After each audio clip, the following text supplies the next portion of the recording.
નમસ્કાર. કેશોદના airport road પર આવેલી રામેશ્વર ઓઇલ મિલમાં મોડી રાત્રે ભીષણ આગ લાગી.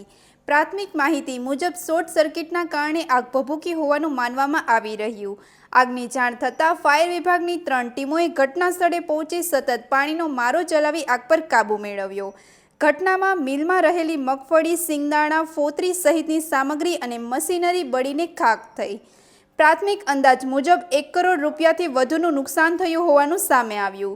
હાલ ફાયર વિભાગ દ્વારા આગ લાગવાના ચોક્કસ કારણ અંગે વધુ તપાસ હાથ ધરાઈ. વધુ સમાચાર માટે જોડાયેલા રહો આરપી ગુજરાત ન્યૂઝ રાજકોટ. મારું નામ Sudhir B Joshi, station fire officer, Keshod નગરપાલિકા. આજે રાત્રે 1 વાગ્યા આસપાસ અમારા ફાયર કંટ્રોલ રૂમમાં કોલ આવતા કે એરપોર્ટ ઉપર રામેશ્વર ઓઇલ મિલમાં આગ લાગેલ અને અમારી ફાયરની 3 ગાડી અને અમારી 3 ટીમથી હાલ આગ પર સંપૂર્ણ કાબુ મેળવી લીધો છે. કોઈ જાતની કંઈ જાનહાનિ થયેલ નથી ને હાલ કુલિંગ પ્રક્રિયા ચાલુ છે. શું માલમાં શું હતું? માલમાં તો આપણે મગફળીની ફોતરી હતી ને મગફળી પણ હતી અમુક ટકા. કઈ રીતે કાબુમાં લાવ્યું?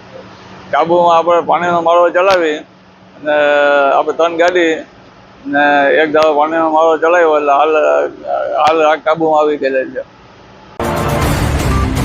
મારું નામ કુંતીભાઈ માનવભાઈ ધરું, રામેશ્વર ઓઇલ મિલ, કેશોદ. અંદર કઈ રીતે આગ લાગી હતી? શું હતું? આગ લાગી ખબર નથી, પણ શોર્ટ સર્કિટથી આગ લાગી છે એવું હું માનું છું. કારણ કે અમે સાંજે 8 વાગે વહી ગયા હતા. પછી રાતે મજૂર આવ્યો અને ચાલુ કરવાનું કર્યું હતું, ધોવાળા નીકળતા હતા. પછી બધા બોલાવ્યા ને બંબાવાળાને બોલાવ્યા ને એ આગ બોલાવવાનું ચાલુ કર્યું. એટલે આગ લાગી તો વહેલી છે, કારણ કે તાત્કાલિક તો આગ એટલી પ્રગટે, પણ ધીરે ધીરે ટૂંકમાં આગ વધતી ગઈ.